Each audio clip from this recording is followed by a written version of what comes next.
Read, read, read, read, read, read, read. Become a good reader. Now that's my opinion. Listen to the other lecturers and listen to me and make up your own mind. Don't be a follower, be a student. Okay? Assalamualaikum warahmatullahi wabarakatuh. Selamat datang di channel kami, channel Motivasi Hidup. Kali ini kita akan membacakan salah satu karya besar Imam Al-Ghazali berjudul Tahafud Al-Falasifah atau Kerancuan dalam Berfilsafat. Buku ini mengingatkan kita bahwa akal adalah anugerah, tetapi harus tetap berjalan sesuai petunjuk wahyu. Dari sini kita bisa belajar bahwa ilmu seharusnya semakin mendekatkan kita kepada Allah, bukan sebaliknya. Mari kita simak bersama-sama, semoga menjadi inspirasi dan motivasi dalam kehidupan sehari-hari. Pengantar atau pentahqiq. Wujud atau eksistensi menurut saya memiliki keterkaitan antara yang satu dengan lainnya. Artinya, setiap maujud atau yang bereksistensi memiliki hubungan dengan maujud yang lain. Jika hal ini benar, pengetahuan yang benar terhadap wujud berarti kalkulasi pikiran-pikiran tentang sejumlah maujud yang saling terkait. Sebagaimana keterkaitan antar maujud. Berdasarkan ini, para filsuf muslim mendefinisikan pengetahuan sebagai proyeksi yang dilakukan jiwa terhadap bentuk alam sehingga terwujud gambaran seperti aslinya. Tak dapat dimungkiri, pengetahuan yang hanya sebatas pada sebagian wujud adalah berarti ketidaktahuan. Hal itu tidak hanya menyangkut suatu wujud yang memang tidak diketahui, tapi juga menyangkut aspek-aspek tertentu dari suatu wujud yang memang diketahui itu sendiri. Karena ketidaktahuan terhadap relasi-relasi bagian wujud yang diketahui dengan wujud yang tak diketahui merupakan sejenis ketidaktahuan terhadap wujud yang bagiannya diketahui tersebut. Atas dasar ini, tentu terdapat relasi-relasi antara ilmu alamiah dan ilmu ilahi. Dengan melihat adanya relasi antara alam dengan Tuhan, karena alasan ini, kita bisa melihat sementara filsuf menggabungkan ilmu alamiah dan ilmu ilahi, seolah-olah merupakan suatu jenis disiplin ilmu. Di antara filsuf tersebut adalah Ibnu Sina, yang mengulas kedua jenis ilmu tersebut dalam 10 kategori dengan mengambil bagian-bagian yang sama dari masing-masing keduanya, sehingga para pembaca nyaris tidak menemukan titik perbedaan antara keduanya. Itulah yang termuat dalam bukunya Al-Isyarat wa At-Tanbihat. Dari semua itu, semoga saja kita tidak sulit menerima kenyataan bahwa dinamika ilmu alamiah berupa fluktuasi kemajuan dan kemundurannya dapat berpengaruh terhadap maju mundurnya ilmu ilahi. Ilmu alamiah adalah ilmu tentang rahasia-rahasia realitas kosmik. Kita tahu rahasia-rahasia tersebut lebih besar dari seluruh hal yang diketahui oleh manusia, lebih detail dari semua yang bisa diungkap dalam rentang waktu yang relatif pendek, lebih rumit dari yang dipahami secara benar dengan cara mudah. Dari semua itulah kerja kajian ketuhanan berpangkal. Hal itu bergerak dalam garis rahasia yang bisa diungkap dan terungkap, berupa keluasan dan kesempitannya, kecepatan dan keterlambatannya, serta kemudahan dan kerumitannya. Dalam konteks ini, terdapat dua persoalan ilmu alamiah yang selalu menghembuskan pengaruh terhadap ruang ilmu ilahi. Yang pertama, persoalan eternitas alam, menyangkut ketakberawalan dan ketakberakhiran alam. Kedua, persoalan apakah materi memiliki wujud karena dirinya atau karena yang lain.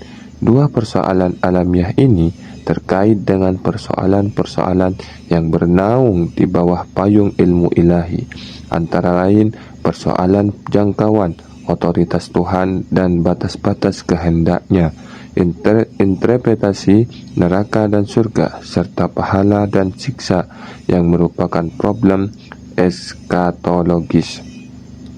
Sejumlah pemikir meyakini kemustahilan menciptakan sesuatu dari ketiadaan dan kemustahilan membuat sesuatu menjadi tidak ada, sebagai pernyataan prinsip yang berakar dari pengetahuan intuitif, sebagai pengetahuan yang tidak memerlukan proses olah pikir dan penelitian lagi. Perlu saya perjelas kepada para pembaca bahwa asumsi kualitas intuitif dalam dua persoalan di atas merupakan sikap a priori dan menghalangi akal untuk melakukan pengujian lebih lanjut. Asumsi di atas merupakan ajakan untuk diam, tenang, dan tak berbuat apa-apa. Saya kira akal yang sadar tidak akan begitu saja diam dan menerima asumsi berbahaya seperti asumsi kualitas intuitif tentang dua persoalan tersebut di atas. Lalu, di mana letak kualitas intuitifnya pada saat terdapat dugaan bahwa sesuatu yang terbakar api menjadi binasa? Apakah pengetahuan intuitif tersebut muncul dalam benak seseorang sejak diciptakannya media yang menetapkan bahwa lelehan lilin yang terbakar sama beratnya dengan yang sebelum terbakar? Selanjutnya, ditetapkan bahwa lalapan api bukan merupakan bentuk pembinasaan dan sesuatu yang terbakar ternyata tidak binasa. Apakah pengetahuan intuitif itu lahir dalam pikiran seseorang sejak saat itu dan melalui cara itu saja? Dan apakah mungkin mendasarkan pengetahuan intuitif pada pengalaman atau dalil? Lalu, jika api tidak melenyapkan sesuatu yang dilalapnya, apakah cara peniadaan benda-benda memang hanya terbatas pada pembakaran? Dan jika pengetahuan manusia sampai saat ini belum menemukan media yang lebih dahsyat dari api dalam melenyapkan benda-benda, apakah hal itu berarti menunjukkan bahwa media tersebut tidak ada dan tidak mungkin ada? Apakah sesuatu yang tidak diketahui berarti tidak ada? Apakah kekuasaan Tuhan bagi yang meyakini adanya Tuhan tunduk pada pengalaman, lalu ditetapkan batas-batasnya? Dengan itu, yang termasuk dan yang tidak termasuk dapat dipilah-bilah, serta berdasar batas-batas itu ditetapkan bahwa suatu hal memang sama sekali tidak ada dan keluar dari batas-batas yang mampu dilakukan oleh Tuhan.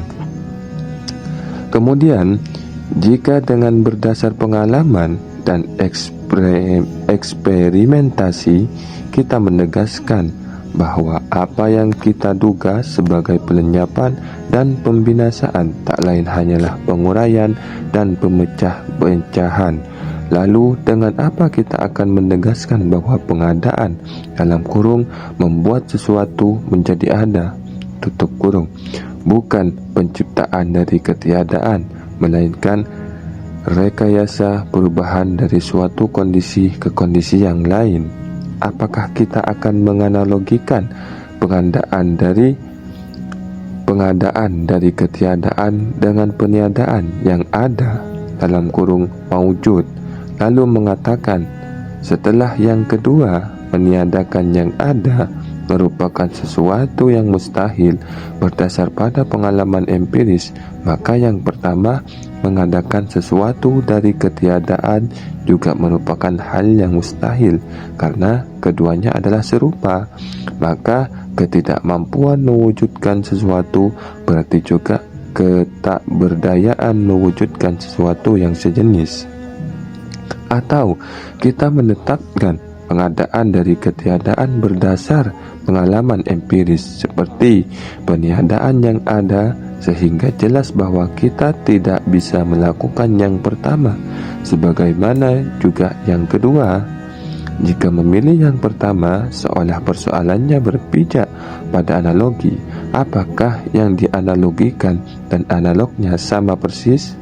Apakah sama antara peniadaan dengan pengadaan, sehingga ketidakmampuan untuk meniadakan menjadi dalil atas ketakberdayaan untuk mengadakan. Terkadang memang benar bahwa merekayasa sesuatu yang ada menjadi tidak ada seperti mengadakan sesuatu dari ketiadaan, dan ketidakmampuan melakukan salah satunya adalah menjadi dalil atas ketakberdayaan mewujudkan yang lain. Tapi apakah pengetahuan atas persamaan keduanya berdasarkan hipotesis bahwa keduanya sama merupakan sesuatu yang bersifat intuitif? Jika merupakan pengetahuan intuitif, tentu para filsuf muslim tertentu tidak akan berpendapat bahwa jiwa manusia tidak akan binasa, padahal jiwa merupakan sesuatu yang berawal dalam kurung hadisah. Bersama dengan pernyataan di atas, pengadaan dan peniadaan tidak bisa dipersamakan. Persoalan ini membuat saya menjadi gelisah kala dihadapkan akan pandangan tentang kemustahilan mengadakan sesuatu dari ketiadaan berdasarkan analogi pada ketidakmungkinan sesuatu yang ada menjadi tidak ada. Ini berarti persoalannya sama sekali tidak bersifat intuitif, melainkan memerlukan argumen-argumen rasional dan persuasif sehingga bisa diterima akal. Jika memilih yang kedua, berarti berpijak pada pengalaman empiris. Kita mencoba mengadakan sesuatu dari ketiadaan, namun ternyata tidak bisa. Maka, apakah persoalan kemustahilan mengadakan sesuatu dari ketiadaan dan membuat sesuatu yang ada menjadi tidak ada merupakan persoalan relatif atau absolut?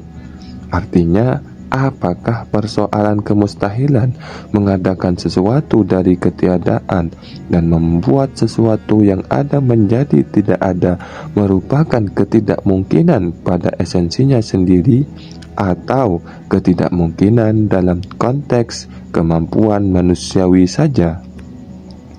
Jika alternatifnya adalah yang kedua, yaitu ketidakmungkinan tersebut dalam konteks kemampuan manusiawi, berarti persoalannya bergeser dari akar tema kontroversi. Tapi, jika mengambil alternatif pertama bahwa hal itu berupa ketidakmungkinan dalam esensinya sendiri, bagaimana bisa menetapkan hukum universal dalam berdasarkan pada dalil yang tidak universal? Apakah bisa dibenarkan bergerak dari hukum ketidakmampuan manusia atas hal tersebut menuju ketidakmampuan Tuhan? Memang dua kemampuan, manusia dan Tuhan, tersebut dalam konteks tertentu memiliki kesamaan. Misalnya, dalam kemustahilan esensial, seperti menyatukan dua hal yang keduanya bertentangan atau menghilangkan keduanya sekaligus. Kasus semacam ini tidak terkait dengan kekuasaan Tuhan dan di luar wilayah kemampuan manusia. Tapi tidak semua yang tidak mampu diwujudkan oleh kemampuan manusia terlepas dari kemampuan Tuhan. Karena itu, tidak bisa dibenarkan mengikuti pendapat orang yang menjadikan ketidakmampuan manusia untuk mengadakan sesuatu dari tidak ada sebagai dalil atas kemustahilan sesuatu pada tingkat esensinya. Kemudian, jika materi dalam kurung maddah tidak mungkin dan tidak masuk akal untuk menjadi tiada dan diciptakan dari ketiadaan, bukankah ia telah memiliki dengan sempurna karakter-karakter spesifik keniscayaan esensial dalam kurung al-wujub az-zati? Apakah orang-orang yang berkata bahwa materi tidak diciptakan dari ketiadaan dan tidak akan bisa menjadi tiada konsisten dengan keniscayaan esensial bagi materi?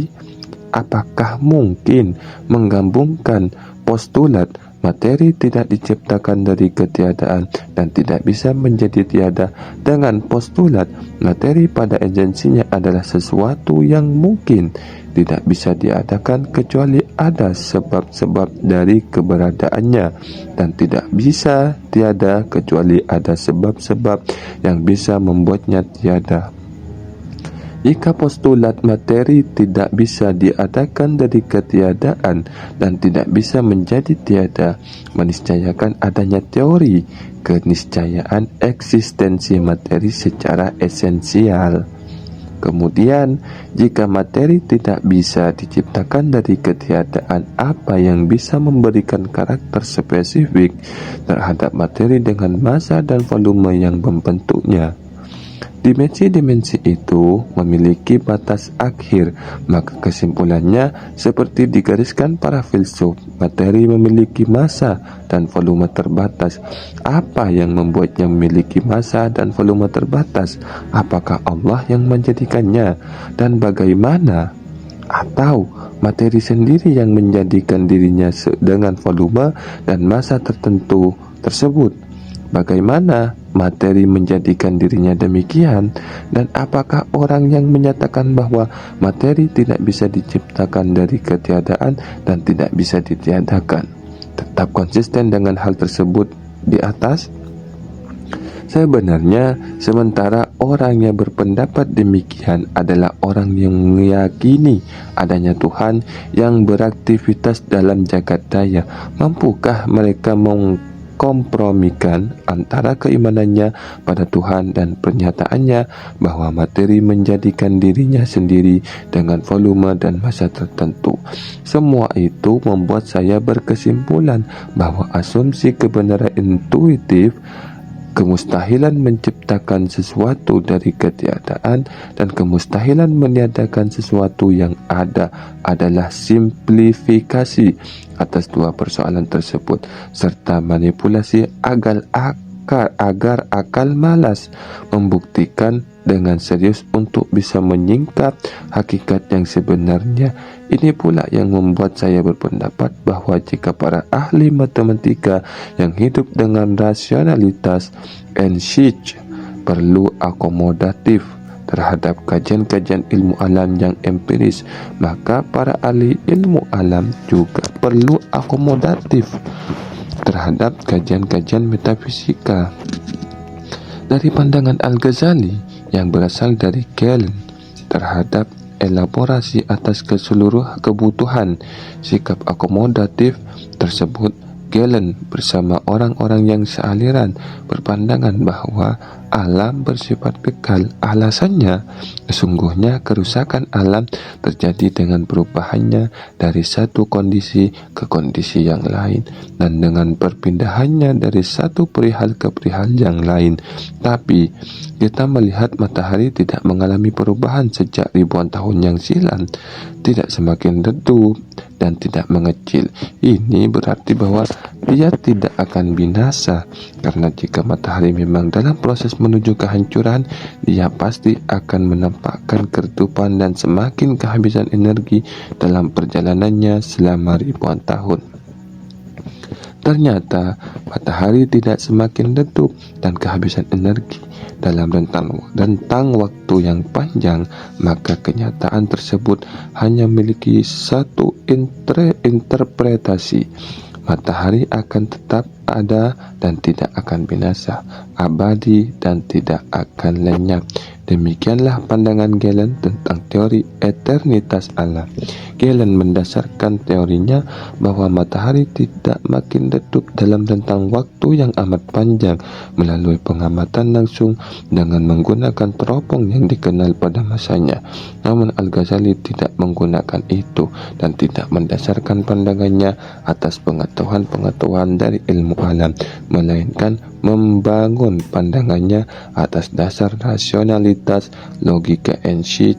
Dari sudut ini, dia mengarahkan perspektifnya terhadap pandangan para pemerhati kajian-kajian alamiah dengan menampilkan bukti-bukti penguat sekaligus memperbaiki kesalahan-kesalahannya.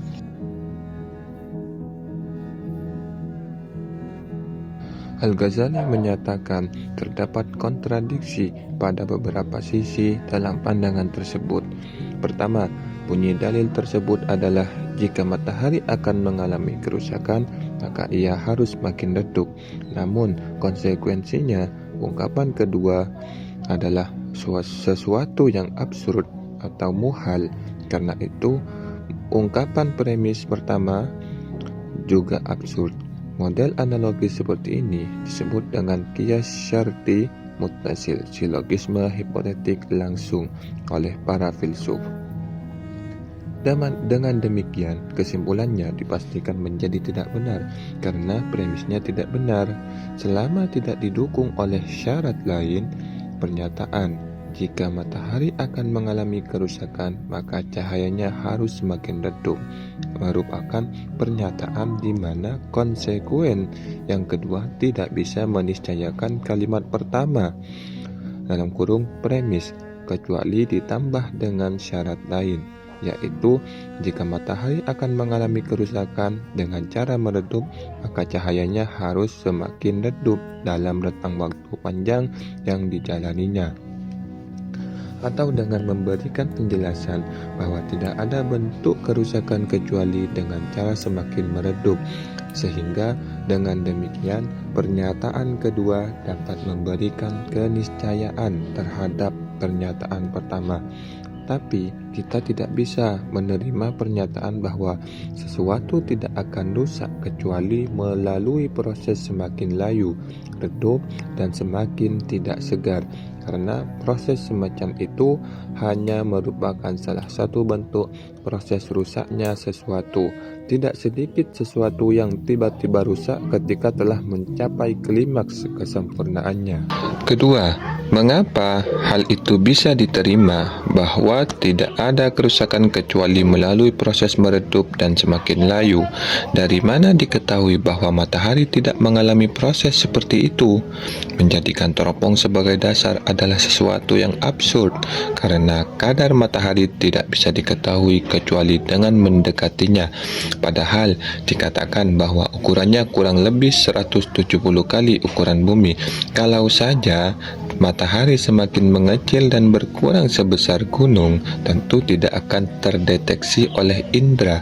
Barangkali saja matahari mengalami proses semakin redup, menyusut dan mengecil, dan sampai saat ini besarnya telah berkurang sebesar gunung atau lebih. Sementara indera manusia tidak mampu menangkap perubahan tersebut karena ukuran-ukuran itu dalam pengetahuan tentang objek penglihatan tidak bisa diketahui kecuali dengan mendekatinya. Kasus ini seperti kasus permata dan emas yang menurut mereka tersusun atas unsur-unsur dan bisa mengalami kerusakan. Lalu, jika permata itu dibiarkan selama 100 tahun, maka kadar perubahannya tidak dapat diketahui oleh indera. Bisa jadi kadar perubahan berupa semakin berkurangnya kadar atau ukuran pada matahari dalam rentang sejarah teropong seperti perubahan dalam permata dalam rentang 100 tahun yang sama-sama tidak terdeteksi. Dengan demikian, dalil tersebut merupakan puncak absurditas. Dua hal tersebut merupakan tikaman tokoh metafisika, orang yang hanya mengandalkan rasionalitas dan penalaran semata terhadap tokoh fisika, orang yang bergelut dengan kajian-kajian fisik material. Berikut sarana yang digunakan. Inilah dua tikaman yang membuat terkapar. Pertama, ahli metafisika tersebut melepas akal dari kepicikan dan stagnasi serta keterjebakan dalam lingkaran kebiasaan tanpa bisa bergerak, merdeka, dan melepaskan diri dari pengaruhnya. Jelas, seseorang yang memiliki potensi rasional dengan akalnya tidak bisa terperangkap pada praduga bahwa jika dalam kehidupan kita hanya menemukan proses kerusakan benda dengan pengerutan, peredupan, dan penyusutan, berarti proses tersebut merupakan satu-satunya proses kerusakan. Siapakah yang bisa berasumsi demikian? Tidak seorang pun, kecuali orang yang terkungkung kebiasaan, bukan orang yang berakal sehat dan mampu berpikir merdeka. Kedua, pandangan di atas menetapkan kemungkinan terjadinya penyusutan yang diingkari oleh Galen, sekaligus juga mempertanyakan sarana-sarana yang digunakannya, sehingga mengantarnya pada kesimpulan bahwa penyusutan itu tidak terjadi. Pandangan ini juga didasarkan pada argumen rasional. Ini pula yang digunakan Al-Ghazali. Ia menegaskan kemungkinan terjadinya penyusutan, tapi Al-Ghazali tidak mengklaim bahawa ia sampai pada pengetahuan tentang adanya penyusutan itu dengan perantara kerja penelitian, dengan perangkat dan media yang membantunya mempermudah dan tidak digunakan oleh Galen. Al-Ghazali meragukan Galen dalam sisi proses dan perangkat kerja dalam menetapkan tidak adanya penyusutan tersebut, dan kenyataannya pada saat tertentu akal dapat mengalahkan pengalaman empiris, dan hal itu bisa terjadi dengan perantaraan pengalaman empiris itu sendiri. Itulah yang ditunjukkan oleh para astronom dengan bantuan teropongnya dalam kesempatan lain, dengan mengungkapkan terjadinya ledakan-ledakan pada matahari yang menyebabkan terjadinya tambal sulam dan berbagai perubahan di permukaannya yang luasnya 20 kali lipat dari luas permukaan bumi. Tidak itu saja, teropong-teropong astronomik juga memperlihatkan lokasi-lokasi ledakan tersebut, bahkan memperkuatnya dengan menunjukkan dampak yang muncul berupa radiasi dan gelombang listrik yang memengaruhi kehidupan di bumi. Jika saja Galen mengetahui adanya ledakan beserta pengaruhnya, tentu dia tidak akan menolak bahawa matahari memperlihatkan penyusutan. Ya Allah, betapa agung akal yang telah Kau karuniakan kepada kami, betapa tinggi potensi pikir yang telah Kau anugerahkan kepada kami. Akal dan potensi pikir merupakan bagian dari cahaya dan rentang kekuasaan-Mu. Orang yang menjadikannya sebagai petunjuk tidak akan sesat. Orang yang melindungi diri dengannya tidak akan tertaklukkan. Di sinilah Al-Ghazali menumbangkan Galen dengan satu sebab, yaitu Al-Ghazali memakai akal dan penalaran yang benar, sedangkan Galen berpegang teguh pada hukum kebiasaan dan tidak mengkaji ulang dengan kritis. Mari kita mengambil pelajaran dari kasus ini. Para filsuf adalah orang-orang yang berpegang teguh pada pengalaman empiris, menjadikannya sebagai satu-satunya jalan menuju pengetahuan, berpandangan bahawa wujud sebatas pada yang dialami secara empiris. Tak ada apapun selain yang dapat dialami secara empiris. Mestinya mereka tahu bahawa pengalaman pada aspek esensi dan cakupannya dalam perjalanan waktu akan menampakkan kebenaran hasil potensi pikir yang bergerak dalam wilayah rasionalitas semata, yang diikat pengalaman empiris yang terbatas dan merasa asing dengan wilayah yang sempit. Saya ingin menutup kata pengantar ini dengan mengisyaratkan bahawa pandangan materi tidak diadakan dari ketiadaan dan tidak bisa ditiadakan adalah pandangan yang berkeyakinan akan ketakberawalan alam. Namun, pandangan tentang ketakberawalan alam tidak selamanya didasarkan pada pandangan bahawa materi tak diadakan dari ketiadaan dan tak bisa ditiadakan. Dalam bukunya Tahafud yang saya sajikan dengan kata pengantar ini, Al-Ghazali menampilkan pendapat dari kalangan yang berkeyakinan bahawa materi secara esensial adalah sesuatu yang mungkin, dalam kurung mungkin kontingen, dalam arti memerlukan sesuatu yang bisa memberikan wujud serta bisa merusaknya. Lebih lanjut, mereka juga memosisikan dasar-dasar pandangan ketakberawalan materi pada persoalan yang keluar dari karakter esensial materi, dikembalikan pada sifat-sifat Tuhan dan sesuatu yang seharusnya berwenang atas karakter tersebut. Tema ini terurai dalam buku Tahafud dan Al-Ghazali menyajikannya dalam bentuk yang mudah dipahami sebagaimana tentang tema-tema lain dalam buku ini.